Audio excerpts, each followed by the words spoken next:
بسم اللہ الرحمن الرحیم۔ السلام علیکم۔ موسیٰ علیہ السلام نے جب بنی اسرائیل کو اللہ کا پیغام دینا شروع کیا تو فرعون اور اس کے درباریوں نے ہر ممکن حد تک یہ کوشش کی کہ وہ کسی نہ کسی طرح آپ کو روک سکیں، لیکن ان کے ظلم و ستم آپ کا راستہ نہ روک سکے، کیونکہ آپ ہر حال میں اللہ کا پیغام آگے پہنچانا چاہتے تھے۔ جب وہ کسی بھی طرح آپ کا راستہ روکنے میں کامیاب نہ ہوئے تو انہوں نے آپ کے عطا کردہ معجزات کو جادو کہہ کر رد کرنا شروع کر دیا۔ یہ تمام لوگ آپس میں سر جوڑ کر بیٹھتے ہیں تاکہ موسیٰ علیہ السلام کا کچھ علاج کیا جا سکے۔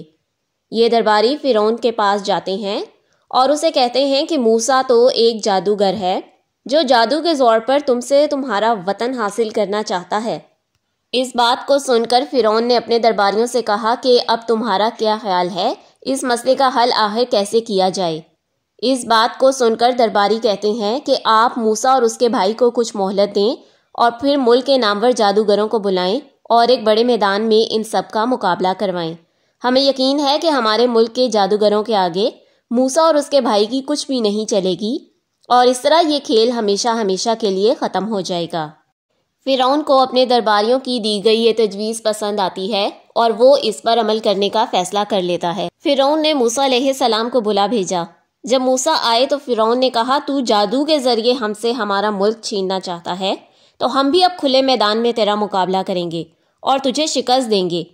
حضرت موسیٰ علیہ السلام کا جواب سورہ طٰہٰ میں کچھ اس طرح بیان ہوا ہے کہ تمہارے وعدے کا دن وہی ہے جو جشن منانے کا دن ہے، اور یہ کہ سب لوگ چاش کے وقت تک جمع کر لیے جائیں۔ فرعون نے اس مقابلے کی تیاری کے لیے موسیٰ علیہ السلام سے 40 روز کی مہلت مانگی، جو کہ انہوں نے منظور کر لی، اور یوں اس مقابلے کی تیاری شروع ہوئی اور فرعون نے ملک کے طول و عرض سے بہترین جادوگروں کو اکٹھا کرنا شروع کر دیا۔ جب مقابلے کا دن آیا تو فرعون نے اپنا تخت نکلوا کر اس میدان میں رکھا اور خود اس پر آ کر بیٹھ گیا اور ملک کے تمام امراء اور وزراء کو بھی اپنے ساتھ بٹھا لیا۔ جادوگروں کی ٹولیاں اس کے تخت کے آگے ہاتھ باندھے کھڑی تھیں۔ فرعون نے ان سے کہا کہ میں تمہیں حکم دیتا ہوں کہ اپنا ہنر دکھاؤ۔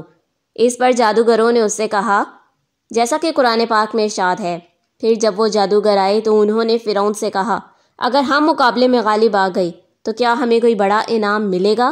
فرعون نے جواب دیا، ہاں ضرور، اور تم اسی وقت مقربین میں شامل کر لیے جاؤ گے۔ یہ بات سن کر جادوگروں نے موسیٰ علیہ السلام سے کہا کہ تم پہلے اپنا وار کرتے ہو یا ہم پہل کریں؟